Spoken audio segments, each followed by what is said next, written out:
வணக்கம், welcome to ஆஸ்கே education channel.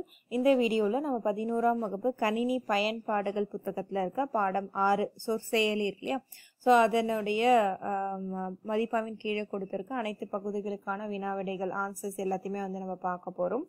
So இது இந்த பாடத்துக்கான பார்ட் 1 வீடியோ. இந்த பாடத்தை பொறுத்த வரைக்கும் நம்ம டீச்சிங் வீடியோஸ் எதுவுமே நான் அப்லோட் பண்ணல. ஏன்னா பார்த்தீங்கன்னா இதில் இருக்க இந்த மொத்த பாடமே பார்த்தீங்கன்னா இந்த சொற்செயலில் எப்படி நம்ம இயக்குறது, இந்த சொற்செயலை எப்படி டாக்குமெண்ட்ஸ் க்ரியேட் பண்ணுறது, அந்த மாதிரி நமக்கு சொல்லி தருவதற்கான சாப்டராக தான் இது இருக்குது. ஸோ நீங்கள் உங்கள் வீட்டில் உங்கள் கணினியில் சொற்செயலியை இந்த ஓப்பன் ஆஃபீஸ் இருக்குல்லையே அதை நீங்கள் இன்ஸ்டால் பண்ணி அதில் எப்படி வேலை செய்கிறது அப்படின்றத நீங்கள் கற்றுக்கணும். ஸோ அது மட்டும் இல்லாமல் இந்த ஓப்பன் ஆஃபீஸ் அப்படி இல்லை அப்படின்னு பார்த்தீங்கன்னாலும் நம்ம எம்எஸ் ஆஃபீஸ் இருக்குல்லையா, மைக்ரோசாஃப்டில் அதில் இருக்க எம்எஸ் வேர்ட் நமக்கு தெரிஞ்சாலே இந்த ஓப்பன் ஆஃபீஸில் எப்படி வேலை செய்வது அப்படின்றது ரொம்ப எளிமையாக புரிஞ்சிடும். சரிங்களா? ஸோ இந்த பகுதிகளுக்கான விடைகள் நான் சொல்லும் போதே எப்படி அதை இயக்குவது அப்படின்றதையும் நான் உங்களுக்கு தெளிவாக விளக்கமாக சொல்கிறேன். ஸோ இந்த வீடியோ எதுவுமே ஸ்கிப் பண்ணாமல் தொடர்ந்து பாருங்கள். முதல்ல பகுதி ஆக்கான விடைகள் பார்க்கலாம். முதல் கேள்வி, ஓப்பன் ஆஃபீஸின் வரவேற்பு திரை எது அப்படின்னு கேட்டிருக்காங்க. ஸோ இந்த வரவேற்பு திரையை நம்ம ஸ்டார் சென்டர் அப்படின்னு சொல்லுவோம். ஸோ இதுதான் சரியான விடை. இரண்டாவது கேள்வி, இவற்றுள் எந்த விருப்பம் பயனரால் சாவி அல்லது சாவி சேர்மானம் மூலம் உரை அட்டவணைகள் மற்றும் வரைபடங்கள் போன்றவற்றை இணைக்க முடியும் அப்படின்னு கேட்டிருக்காங்க. ஸோ இதற்கான விடை பார்த்தீங்கன்னா ஆட்டோ டெக்ஸ்ட். சரிங்களா? மூன்றாவது, எண் வரிசை இடும் விருப்பத்தை கொண்ட பட்டிப்பட்டை எது அப்படின்னு கேட்டிருக்காங்க. ஸோ அதற்கான விடை ஃபார்மேட் மெனு. நான்காவது, இவற்றுள் எது திரையின் மேல் பகுதியில் தோன்றும் கேட்டிருக்காங்க. ஸோ மேல் பகுதியில் தோன்றுவதை நம்ம தலைப்பு பட்டை அப்படின்னு சொல்வோம். ஐந்தாவது, இவற்றுள் எது உரையின் கொடாநிலை தோற்றத்தை மாற்றுவதற்கு பயன்படுத்துவது அப்படின்றத அந்த கேள்வியா இருக்கணும். இங்க கொஞ்சம் உடல்நிலை தோற்றம் எதுன்னு கொடுத்துருக்காங்க. பட் ஆக்சுவலா அந்த தோற்றத்தை மாற்றுவதை நம்ம உரை வடிவூட்டும் அப்படின்னு நம்ம சொல்லுவோம். சரிங்களா? ஆறாவது, ஃபைண்ட் அண்ட் ரீப்ளேஸ் அம்சம் எந்த பட்டிப்பட்டையில் உள்ளது கேட்டிருக்காங்க. ஸோ இது எடிட் பட்டிப்பட்டையில தான் இருக்கு.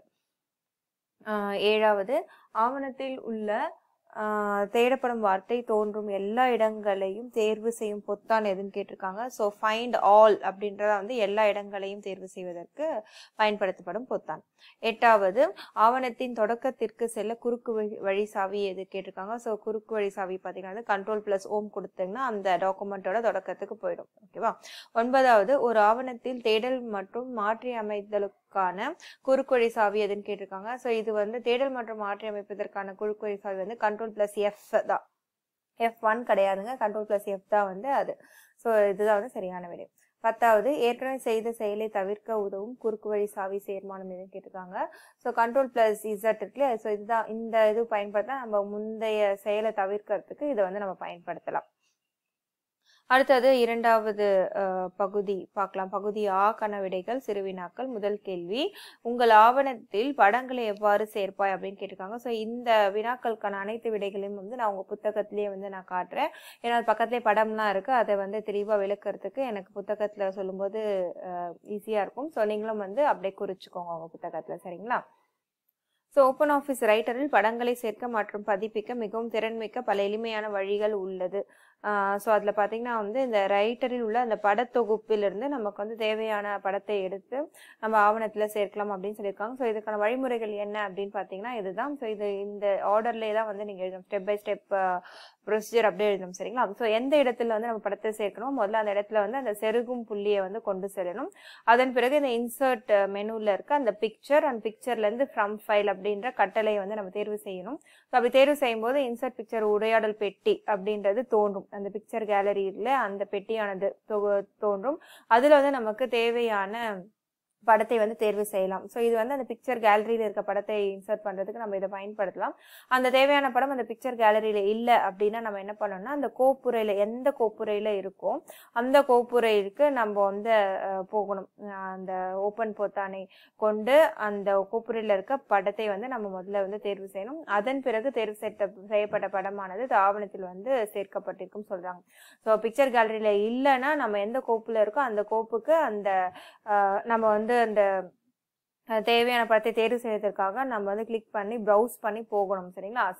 சரியான கோப்புரை சென்ற பிறகு எந்த படம் வேணுமோ அதை தேர்வு செய்த பிறகு அந்த படமானது ஆவணத்தில் சேர்க்கப்பட்டிருக்கும். ஸோ இதுதான் வந்து இதற்கான வீடியோ. அடுத்து இரண்டாவது கேள்வி பார்க்கலாம். ஓப்பன் ஆஃபீஸ் ரைட்டரில் உள்ள பல்வேறு தொகுப்புகள் யாவை அப்படின்னு கேட்டிருக்காங்க. ஆக்சுவலா ஓப்பன் ஆஃபீஸ் ரைட்டர் அப்படின்றது கேள்வியில கொடுத்திருக்காங்க. ஓப்பன் ஆஃபீஸ் ரைட்டர் கிடையாதுங்க, வெறும் ஓப்பன் ஆஃபீஸ் தான். அதுல ஒரு தொகுப்பா தான் வந்து open office writer, open office கால்குலாம் இருக்கு சரிங்களா. ஸோ கேள்வியை வந்து சரியா மாத்திக்கோங்க. ஓப்பன் ஆஃபீஸில் உள்ள பல்வேறு தொகுப்புகள் என்ன அப்படின்றத வந்து கேள்வியா இருக்கணும்.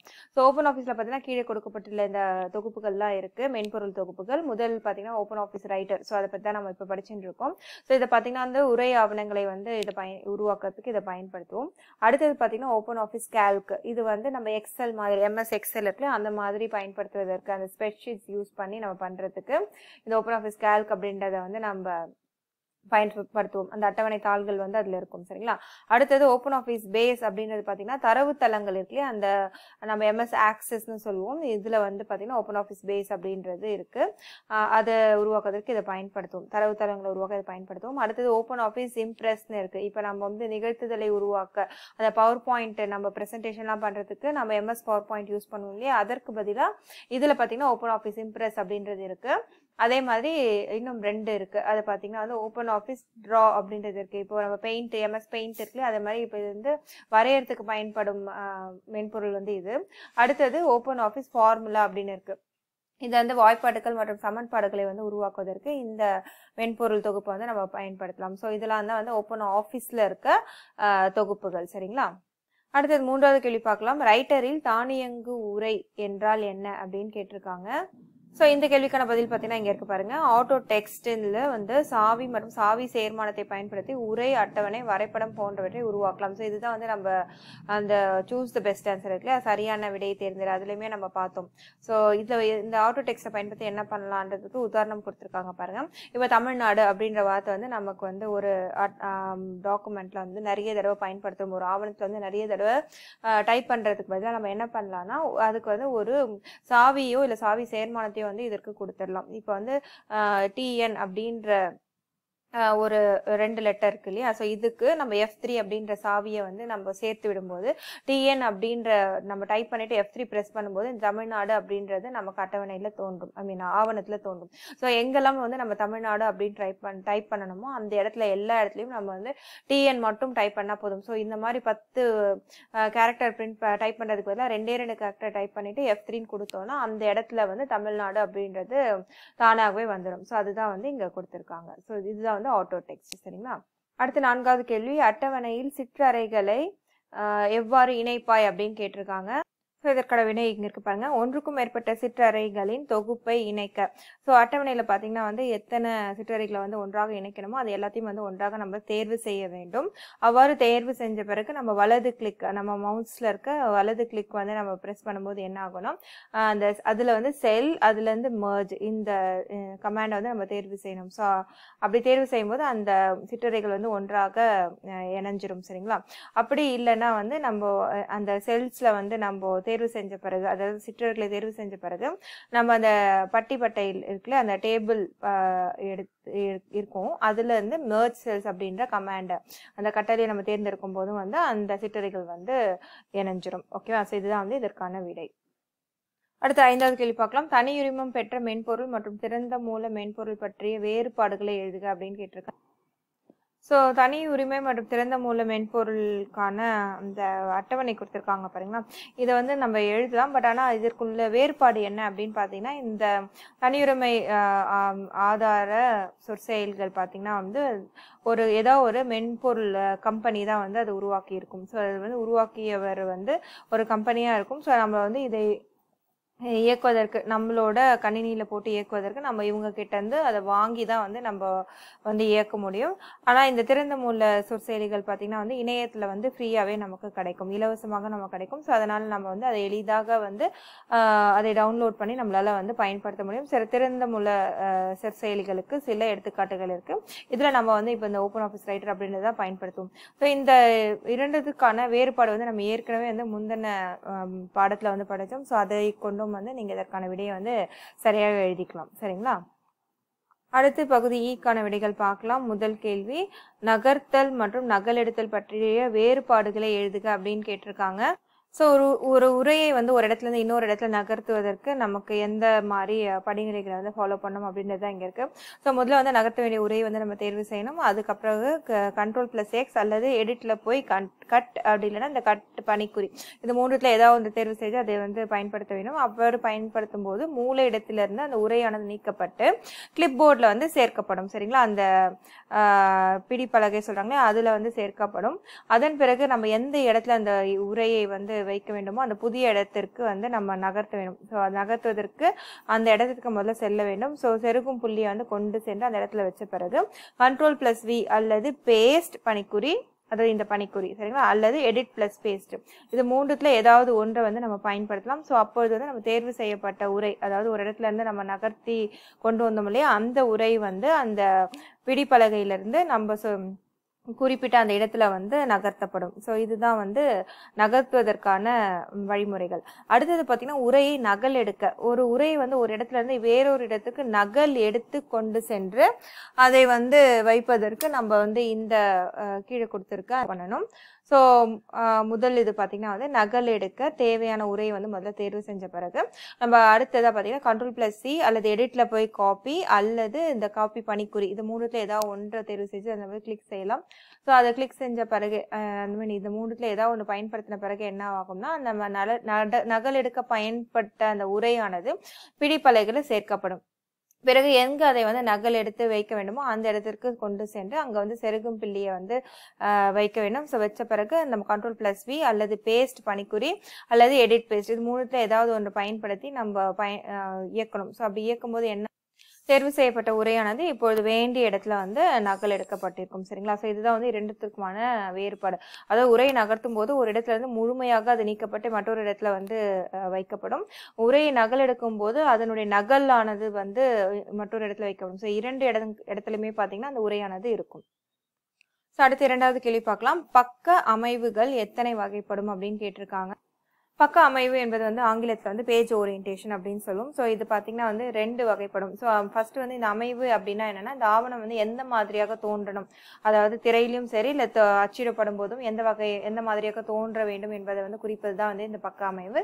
இதில் ரெண்டு வகையில் பார்த்தீங்கன்னா முதல் வகை வந்து பக்கவாக்கு அமைவு, அதாவது லேண்ட்ஸ்கேப் ஓரியன்டேஷன் சொல்லுவோம். இதில் பார்த்தீங்கன்னா இந்த அகலம் வந்து நீளத்தை விட பெரிதாக இருக்கும். இந்த மாதிரியான அமைவு வந்து எதற்கு பயன்படுத்துவோம்னா வந்து இந்த தொழில்முறை புகைப்படங்கள் அழைப்பிதழ்லாம் இருக்கு, அதை வந்து அச்சிடுவதற்கு இந்த மாதிரியான பக்கவாக்கு வடிவம் வந்து பயன்படுத்துவோம்.